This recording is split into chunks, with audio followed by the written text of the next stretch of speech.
I picked 5 members. Council President Bishop picked 4. Full council confirmed all of the appointees. I think you'll find we've assembled a great group. Here are my nominees.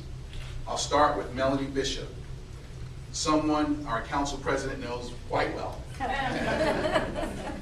Her skills as an architect will help us keep downtown pleasing to the eye. Her track record of service through the groups like A1A Florida and City Keys Piano Project show a well-rounded commitment to public service. Robert M. Clement, Chairman and CEO of Everbank.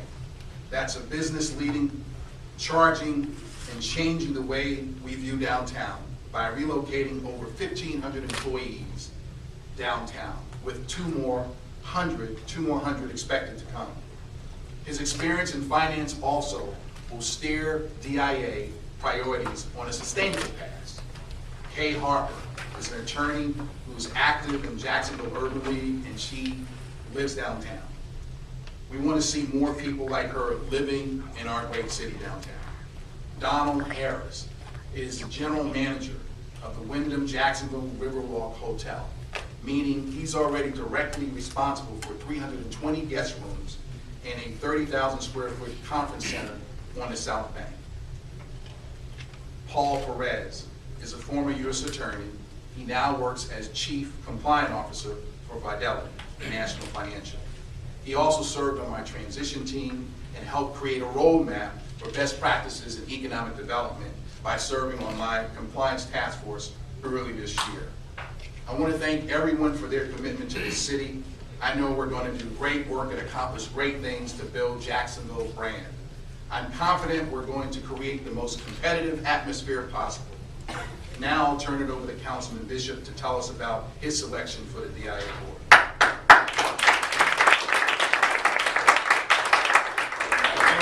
Mr. Mayor, I just want to real briefly echo the mayor's comments. This is a great deal for Jacksonville. This is not just another board or commission. This is a game changer for downtown. And I am very pleased with the group that we put together. We have a group of 9 highly trained professionals who understand downtown and who know how to make it work. And real briefly, to my left, number 1, starting out with Tony Allegretti. Many of you know Tony. He is the, what is your title? He's the Chamber's creativity guy. I'll just call it that. And he's also a partner in the Gallery Restaurant Group. All of you are very familiar with Burrito Gallery, I'm sure, one of our signature restaurants downtown. Tony, for those of you that don't know, is also the originator and developer of Art Walk, as well as one of my favorite things from a number of years ago, if you remember Jazz on the Riverwalk, that very short summer, extremely successful event that happened, and that's the kind of creativity that we need to energize downtown. Next to him is Jim Bailey, the publisher of the Financial News and Daily Record. Jim is a downtown fixture for many, many years. His 100-year-old family-run business is a staple of Jacksonville. He knows how to do things downtown. He knows everything, basically everything there is to know about downtown and all the history that went behind it. Next to him is Don Shea, who is, I guess we'll just call you Mr. Downtown right at the moment, because he knows how to do what we're getting ready to do. He has a great deal of experience in establishing these kinds of boards and understands what they do well, what they don't do well, and will provide a lot of guidance on how to get this done right. My 4th nominee wasn't unfortunately able to be here today. His name is Oliver Barrican, Senior Vice President of C.B. Richard Ellis, downtown branch of a national real estate firm. His expertise in downtown real estate will be invaluable as we put this plan together, because let's face it, we're talking about redeveloping a lot of real estate. And Oliver knows how to do that and has been doing it for many, many years. And so again, I just want to thank everyone for being here. I want to thank the mayor for this great idea, getting this thing kicked off. I want to thank my council colleagues for all the hard work that went into putting this plan together. And I'm very excited to see what they come up with in the plan that gets developed, and seeing Jacksonville move forward as we redevelop downtown into a great, vibrant place that we all know it could be. Thank you very much.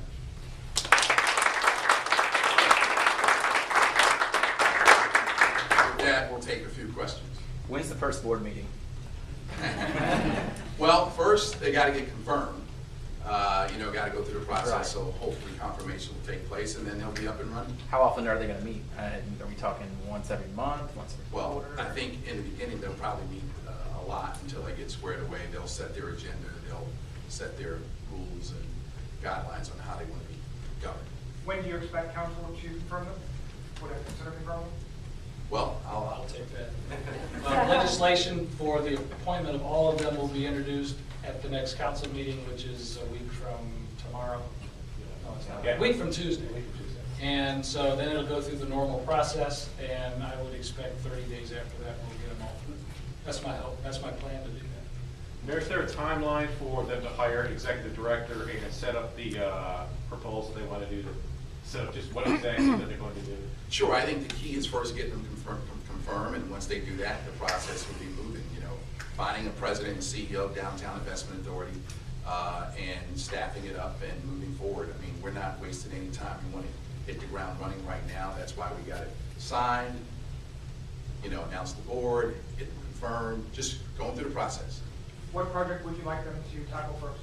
Well, there are a lot of great ideas. I think IBM has given us some ideas. I want to make sure they look at that white paper that they're going to be submitting in several weeks you know, really take advantage of the low-hanging fruit. And then really, you know, the board is going to decide on which direction to go in, you know. So the good news is we have great people who are going to be serving on the board, who believe in this city, believe in downtown, understand our challenges, but also opportunities. And I think that's going to make a big difference.